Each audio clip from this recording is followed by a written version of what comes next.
Hi guys! Magandang gabi. Welcome back po dito sa Gandara SRU channel. Andito na naman nga po ako ang nag-iisa ninyo nagmamagandang ka-legendary guys. Nagbabalik upang magatid sa inyo ng panibagong update and fresh happenings patungkol po sa TVJ. Mga balitang may kinalaman po sa Itbulaga at mga balita about sa loob at labas ng showbiz. Kaya naman kung hindi ka pa nakaka-subscribe dito sa aking channel and TVJ updates ang inyong hinahanap, maaari lamang pindutin po ninyo ang subscribe button and notification bell para maging updated po kayo sa susunod nating balita. Para ma-notify po kayo pag may bago tayong videos. Anyway, eto na po mga kadarikads ang mainit natin pag-uusapan para po sa gabing ito ay pumapatungkol nga po dito sa kalaban natin, mga kadarikads, mga kalaban po natin, mga panatiko po ng pinasarang noon time show.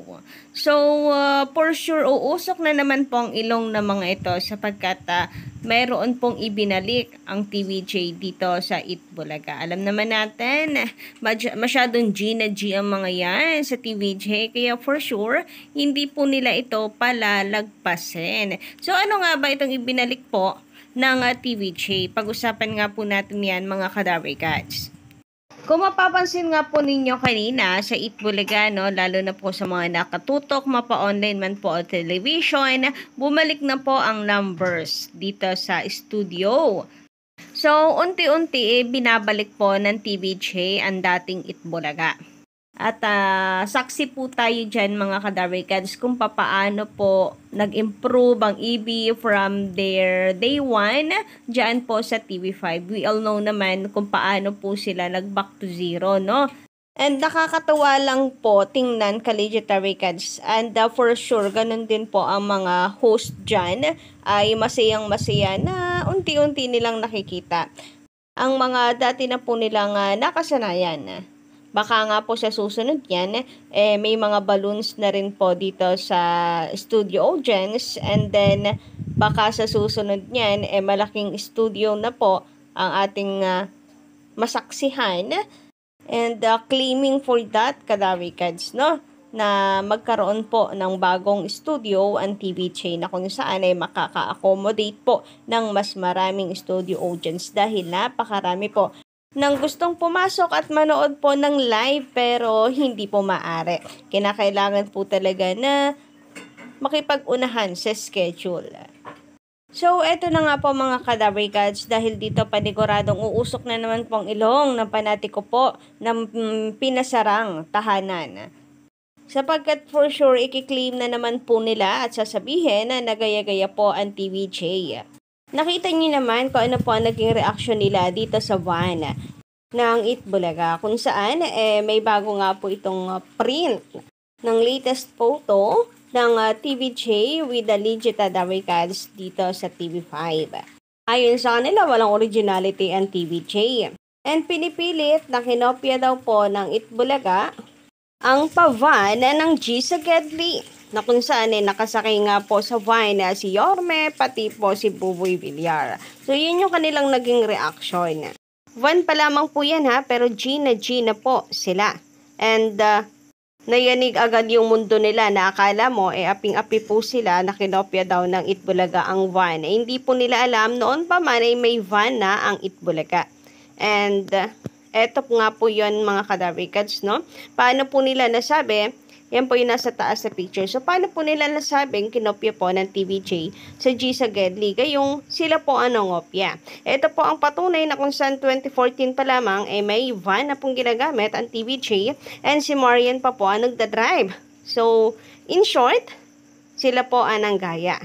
And dahil ibinalik na rin po ng TVJ ngayon ang pa-numbers dito sa studio audience, malamang mag-aalboruto na naman po ang mga yan at mayayanig na naman ang mundo po nila. At kanilang gagamitin ito para siraan ang Itbulaga. Alam niyo naman ang mga yan, basta meron pong butas na makita, ay papasukin po nila, masira lang ang EB. Anyway, matapos nga po ang mga sunod-sunod na mga naging interviews nitong si Ancho. So, mula po no nagkaroon ng issue ang Itbulaga, ang TVJ at ang Tape Inc. Si Ancho, parati po yung merong say. 'Di ba? Lagi po siyang nakukunan ng statement.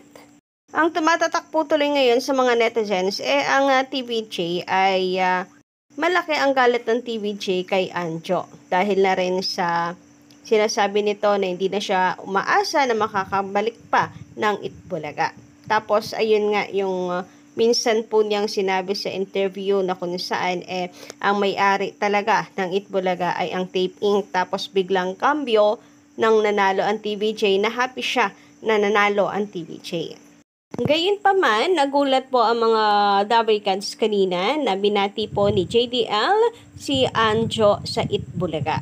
Sapagkat birthday po nito kahapon. So, isa lang po ang ibig sabihin yan mga Dabaricans. Wala pong hatred between Anjo and TVJ. Hindi tinuturing na kaaway ng TVJ si Anjo Iliana, kagaya po ng sinasabi ng iba. Samantala, kinatuwa naman po ito ng mga Dabaricans sapagkat makikita nyo kung yung kabutihan po sa puso ng TVJ, yung kabaitan ni JDL sa kabila po ng mga natatanggap nitong hatred sa social media. Patuloy lang po ang TVJ sa pagpapakita ng kabutihan na siyang dapat lang naman, di ba? Samantala, sabi naman dito ni Mendoza, Joey, maganda ang gabi po sa inyo, 90 million pesos ang kinita ng TVJ ng 2023 ITR. Paano malulugi ang TVJ at Itbulaga? Yes, 90 million is 90 million. Napakalaki po niyan. Grabe. Sa 90 million po niyan, nabawas na po dyan yung mga ginastos ng TVJ sa pagpapaganda po ng Itbulaga sa mga equipment. So, kung dito sa 90 million, ang pinamumutok ng butsin ng mga bashers na paghahatian pa ng MediaQuest at ng TVJ production, so what? At the end of the day, ang kalahati po niyan, napakalaki. And malaki na rin naman ang na-invest ng TVJ sa equipment. So, naniniwala ako na pakonte ng pakonte ang magiging gastusin ng TVJ. Kung meron man po na maglalabas po sila ng malaki ay para po sa studio po nila. Kinakailangan din kasi talaga nila mag-invest para po sa studio.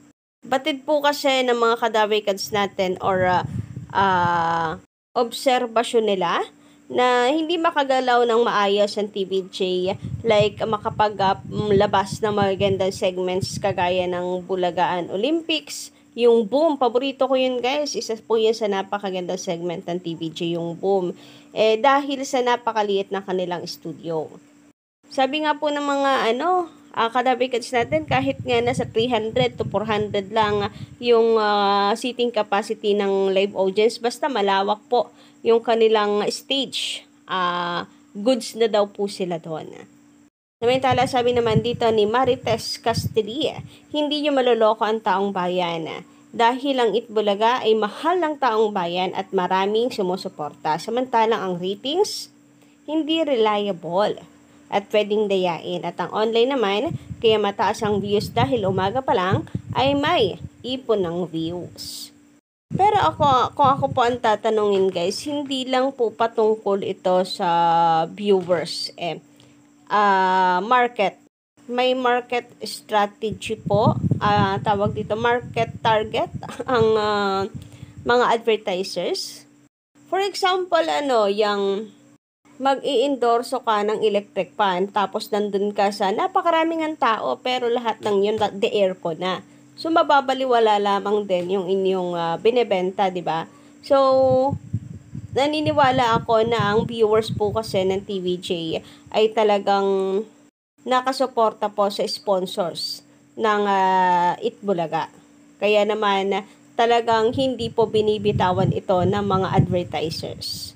So, yun yung malaking diferensya. For me lang naman, kasi ngayon talagang ang comparison po pagdating sa viewers, napakahigpit. Nagyayabang po ang kapamilya fans, pero hindi naman po natin maitatanggi na ang advertisers ay talagang kapit na kapit sa TVJ. So, palagay nila anong reasons. Kahit magmalaki po sila ng kanilang ratings, magmalaki sila ng kanilang online views, ang advertisers po ba nasaan? Nasa TVJ, di ba? So, for me, yun yung dapat nilang tingnan. Kagaya nito, panay po ang kanilang fake news na nalulugi ng Itbulaga, tapos hindi daw nakapagtataka na malapit na itong magsara sapagkat unti na daw po ng viewers, etc. Pero after that mga issues, advertisers ng TVJ na dagdagan pa. Not one, but two advertisers ang nagtiwala po sa TVJ. Diba? Isang malaking sampal po yun sa kanila.